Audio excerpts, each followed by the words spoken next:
On that cold night of October 2019, a user named Shadow Monitor made his first post. He stated that right next to his house stood a luxurious yet frightening-looking home where 65-year-old Professor Richards lived alone. The neighbors had last seen him 2 years earlier. The professor used to say that he was working on a research project and should not be disturbed. But Shadow Monitor saw something that did not fit into any mathematical calculation. Every Friday night, when the entire world was asleep, at exactly 2:12 a.m., a black van without a number plate would enter the professor's garage. 3 people would step out of the van, carrying large black suitcases in their hands. 10 minutes later, they would vanish with the van. The user's curiosity turned into fear when he noticed that the house windows had been sealed from the inside with thick iron sheets and black chart paper. He used a thermal imager. What appeared on the screen blew his mind. The temperature of the upper floor of the house was 58 degrees Celsius, so hot that a human could not survive there. It felt as if a furnace was burning inside the house. When he ran a Wi-Fi analyzer on his phone, more than 300 encrypted networks appeared on the screen. Their names were in binary code and changed every 5 seconds, as if a digital signal were alive. Gathering courage, one night he reached the garage wall through a pipe. From inside came the terrifying humming sound of thousands of small fans running, like millions of flies buzzing together. When the police conducted a raid, the moment they cut open the door, the blast of hot air coming from inside pushed the officers backward. The entire house was filled from floor to ceiling with server racks. There was no professor there. Professor Richards' body had been kept in an old commercial freezer in the basement for the past 26 months. That black van belonged to an international dark web syndicate.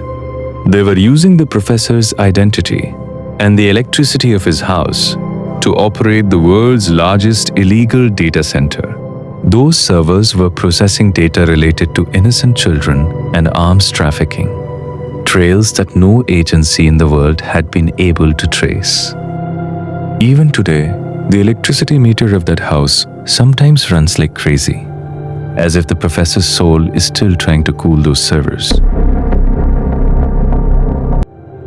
In the afternoon of December 2023, a young man was renovating his newly purchased Victorian house. The house was built in 1890 and was quite mysterious. When he began removing the rotten wallpaper from the master bedroom, he found millions of small numbers carved into the wall with a pencil. These numbers were not random. In front of each number, a date and a frequency were written. He posted a picture of it on Reddit's RBI, Reddit Bureau of Investigation. A retired detective who replied explained that these numbers were logs of number stations. This meant that during the 1980s, in the time of the Cold War, someone had been sitting in this house, listening to secret messages of the Soviet Union. But the suspense deepened when the user struck the wall with a hammer. Behind the plaster, a small wooden frame was found. Inside it, a microphone was fitted, pressed directly against the wall of the neighbor's house. When the user dug further, he discovered a secret narrow room within the wall. There, on a table, lay a 40-year-old Russian radio transmitter whose red light was still glowing faintly. On the table, a diary was left open, in which photographs of the user's own parents and grandparents from the past 40 years had been pasted. On the last page of the diary, it was written, "They have now entered the house. I just need to hide for one more night." The date was the same day the user had purchased the house. Just a few hours after making the post, the user's account disappeared forever. The neighbors say that on that night, they saw 2 vehicles near the house that had no government logos on them. But the people sitting inside looked like military personnel. Today, that house appears as a blurred patch on Google Earth. What happened to that detective and where the user went remains one of Reddit's most terrifying unsolved mysteries, even today. On a deserted night in 2021, a woman named Sarah shared a video on Reddit.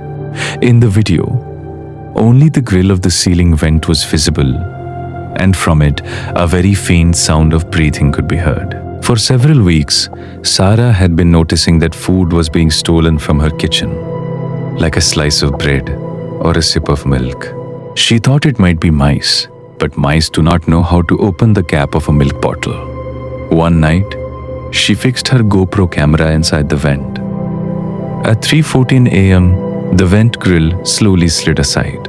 In the camera footage, a face that had turned completely white and pale from not seeing sunlight for months. His eyes were sunken deep into their sockets. The man crawled out like a snake. He stood near Sarah's sleeping face and stared at her without blinking for 30 minutes. Then he cut a lock of Sarah's hair with scissors, smelled it, and disappeared back inside the vent.